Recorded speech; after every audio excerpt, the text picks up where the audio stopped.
సంపాదించుకుంటే పర్వాలేదు, 7 అంతస్తుల మేడలు కట్టుకుంటే పర్వాలేదు, కానీ పెళ్ళా మొగుడు ఫోన్లలో మాట్లాడుకుంటే కూడా ఫోన్లు విన్నారా? ఇంత సిగ్గు తప్పినోడు ఎవడన్నా ఉంటాడా? వాళ్ళ బతుకు చెడా. పెళ్ళ మొగుడు మాట్లాడుకుంటే కూడా గా జోలి ఇంత ఆడా ఎవడన్నా? జడ్జిలను వదలలే, జర్నలిస్టులను వదలలే, ప్రతిపక్ష నాయకులను వదలలే, పెళ్ళ మొగుడు జోలి వదలలే, సినిమా తారాలు మాట్లాడుకుంటుంటే వాళ్ళను కూడా వదలలే. ఎవడు ఏది మాట్లాడుకున్నా వాని ఫోన్లలో ఏం మాట్లాడుకుంటుండో వీడికి ఎందుకయా? ఈడేమన్నా మనిషేనా? అసలు మానవ జన్మ ఎత్తడానికి అర్హత ఉందా? మంది ఫోన్ తినేటోడు అసలు మనిషా? అన్నం తినేటోడు ఎవడన్నా పెళ్ళ మొగుడు మాట్లాడుకునేది వింటారా? అట్లాంటి సన్నాసులకు మన పోలీసు వాళ్ళు నోటీస్ ఇచ్చారు. మా జాతిపితకు నోటీస్ ఇస్తారని. ఎవరికి రా నువ్వు జాతిపితవు? ఎవడు నీ జాతి? వినోదరావు నీ జాత? ఎర్రబల్లి దయాకరావు నీ జాత? కుక్కడపల్లి కృష్ణారావు గారు నీ జాత? లేకపోతే తన్నీరు హరీష్ రావు గారు నీ జాత? నీ జాతికి పిత ఉండొచ్చు, మాకు మా నల్గొండకో లేకపోతే మా పాలమూరుకు నీ జాతితో ఏం పని? నీ జాతి ఏంది? నీ నీతి ఏంది? నీలాంటోడు జాతి పితయి పెళ్ళ మొగుడు జోలి పెట్టుకుంటే కూడా ఫోన్ లేని సన్నాసి నువ్వు జాతి పితవంటే ఎవడన్నా ఉంటే ఆత్మహత్య చేసుకుంటాడు, బాయిలో దుంకి చచ్చిపోతారు. సిగ్గుతోని తల వంచుకోవాలి. ఇట్లాంటి ఘోరమైన క్రూరమైన నేరాలు చేస్తే పోలీసు వాళ్ళు పట్టుకొచ్చినట్టు వానికి ముఖానికి ముసుగు తొడిగి కండ్ల కాడికి ఇట్లా పొక్కలు పెట్టి పట్టుకుతారు. ఆయన ముఖం మందికి చూపియొద్దాడు.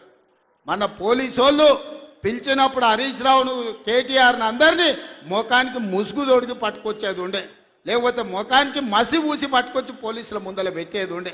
పోలీసు వాళ్ళు మంచోళ్ళు కాబట్టి ఏమనలేదు. మా జాతిపితకు నోటీస్ ఇస్తావా? మా జాతిపితకు నోటీస్ ఇస్తే తెలంగాణ సమాజానికి అందించినట్టే అంటాడు. అట్లనే అనుకుందాం. వీళ్ళ మీకు నోటీస్ ఇస్తే తెలంగాణ సమాజానికి ఇచ్చినట్టే అంటున్నావు కదా. మరి నీ జన్వాడలో ఉన్న ఫామ్ హౌస్ మా తెలంగాణ ప్రజలదా? నీకు నోటీస్ ఇస్తే మరి తెలంగాణ అందరికి ఇచ్చినట్టయితే నీకున్న ఎర్రవల్లి ఫామ్ హౌస్ తెలంగాణ సమాజం అందరికి ఇస్తావా? జన్వాడలో నీకున్న ఫామ్ హౌస్ అందరికి ఇస్తావా? మొయినాబాద్లో హరీష్ రావుకున్న ఫామ్ హౌస్లో అందరినీ రాణిస్తావా? మీ టీవీలు మీ పేపర్లు మాకు ఇస్తావా? 1000 కోట్ల రూపాయలు తెలంగాణను కొల్లగొట్టిన దాంట్లో తెలంగాణ నిరుద్యోగులకేమని ఇస్తావా?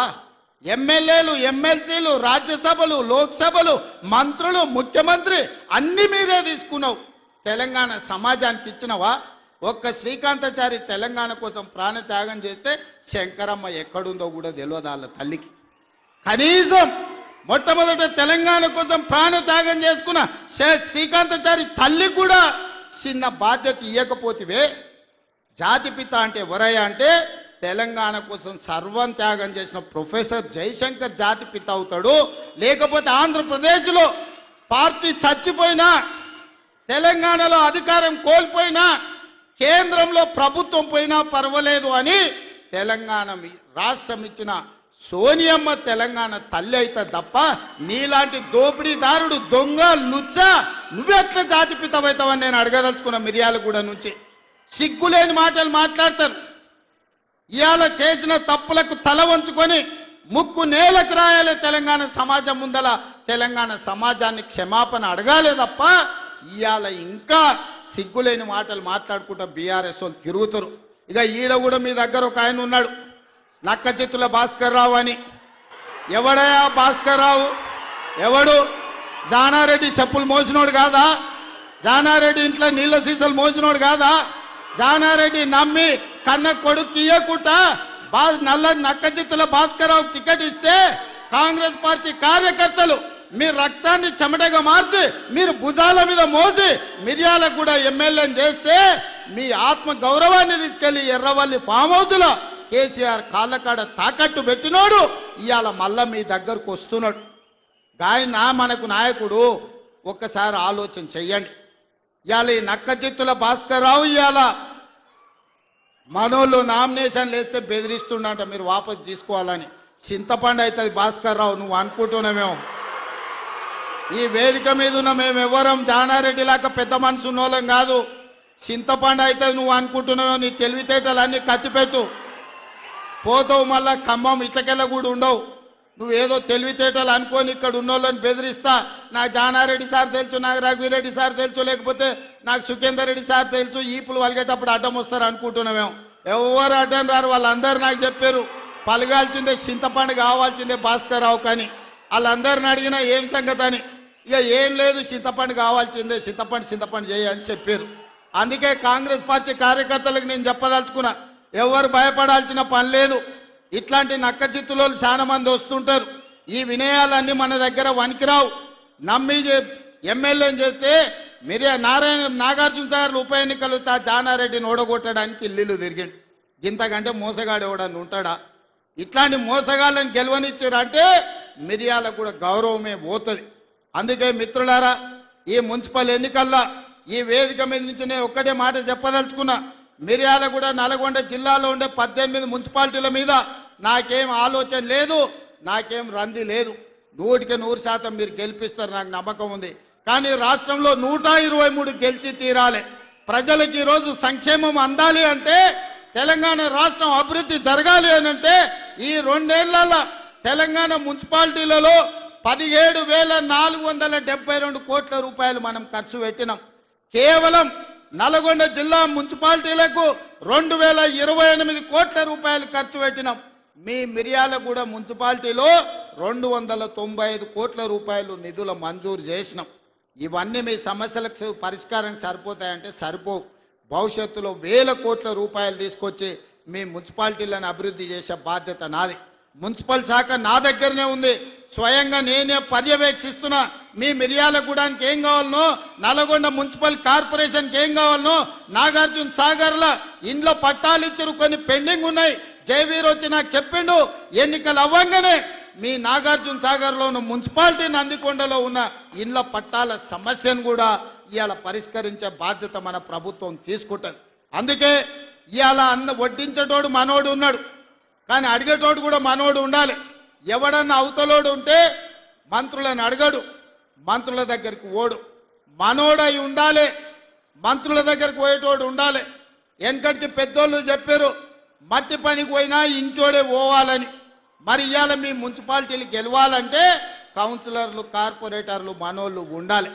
అందుకే ఆలోచన చేయండి. 2 ఏళ్లే పూర్తి అయింది, ఇంకా 8 ఏళ్ళు మనమే అధికారంలో ఉంటాం. ఈ 8 ఏళ్లల్లా మీ మున్సిపాలిటీలను అద్దమోలే తీర్చిదిద్దే బాధ్యత మనం ప్రభుత్వం తీసుకుంటుంది. పక్కనే మా పద్మక్క ఉన్నది, కోదాడల ఏకగ్రీవం చేపించింది. పద్మక్కను మనస్ఫూర్తిగా నేను అభినందిస్తున్నా. ఇవాళ మున్సిపాలిటీలలో మన ఎన్నికల్లో మనం గెలవాలి. మనం ఈ గెలిస్తే పేదవాడు గెలిచినట్టు. ఈ ఎన్నికల్లో గెలవడం ద్వారా మీ బస్తీలు అభివృద్ధి జరుగుతాయి, మీ కాలనీలు అభివృద్ధి జరుగుతాయి. అభివృద్ధి జరగాలంటే అధికార పార్టీ గెలవాలి. అప్పుడే మీకు నిధులు వరదై పారుతాయి, మీ ప్రాంతాన్ని అభివృద్ధి చేసుకునే అవకాశం ఉంటుంది. చివరగా ఒక్క మాట చెప్పదలుచుకున్నా. మిర్యాలగూడల లక్ష్మారెడ్డి టికెట్ అడిగాడు, శంకర్ నాయక్ టికెట్ అడిగాడు, రఘువీరెడ్డి టికెట్ అడిగాడు. అవునా? అవునా? ఎన్నికలప్పుడు లక్ష్మారెడ్డి ఎమ్మెల్యే అయిండు, శంకర్ నాయక్ ఎమ్మెల్సీ అయిండు, రఘువీరెడ్డి ఎంపీ అయిండు. ఏనన్నా 3 పదవులు ఒక ఎమ్మెల్యే అడిగిన టికెట్లలోకి వచ్చినావా? మీరు ఆలోచన చేయరు. మా కొడంగల్లో కూడా నేను ఇచ్చుకోలేకపోయినా. కానీ మిర్యాలగూడ కార్యకర్తల అదృష్టం, టికెట్ అడిగిన 3కి ఒక ఆయన ఎమ్మెల్సీ, ఒక ఆయన ఎమ్మెల్యే, ఇంకొక ఆయన ఎంపీ అయిండు. మీరు ఒక్క ఓటేస్తే మీరు 3 సేవకులు మీకు వచ్చారు. అదనంగా మీకు వెంకటరెడ్డి, ఉత్తమ్ కుమార్ రెడ్డి గారు మంత్రులుగా మీకు అందుబాటులోనే ఉన్నారు. కాబట్టి మిర్యాలగూడ ప్రజలు అదృష్టవంతులు. ఈ ప్రాంతం అభివృద్ధి చెందుతుంది. రేషన్ కార్డులు ఇచ్చినప్పుడైనా, కార్యక్రమాలు తీసుకున్నప్పుడైనా, మంచి కార్యక్రమం ఏది మొదలుపెట్టినా నల్గొండ జిల్లా ఈ ప్రాంతం నుంచే మొదలు పెడుతున్నాం. ఇది కూడా చాలా మంచి కార్యక్రమం, ప్రజలకు ఉపయోగపడే కార్యక్రమం. ఈ మున్సిపల్ ఎన్నికల్లో మీరు ఒక్కటే గుర్తుపెట్టుకోండి, ఒక్కసారి ఆలోచన చేయండి. బూతులకు పోయిన తర్వాత ఇవాళ మా ఇందిరమ్మ చీరలు కట్టుకున్న అక్కలు ఆ ఎల్ల బతుకమ్మ చీరలు ఇచ్చిండ్రు. ఎన్నడన్నా కట్టుకునే కాబీలు ఉండేనా? బాయికాడ పిట్టల్ని భయపెట్టడానికి ఆనాడు బతుకమ్మ చీరలు కట్టిండ్రు. ఇవాళ మా అక్కలు బాజాబ్తా సారె పెట్టుకున్నట్టు, తల్లిగారింటికి పోతే చీర పెడితే సారె పెట్టినట్టుగా ఇవాళ చీరలు కట్టుకొని మా అక్కలు వచ్చిండ్రు. ధైర్యంగా ఇది మా ఇందిరమ్మ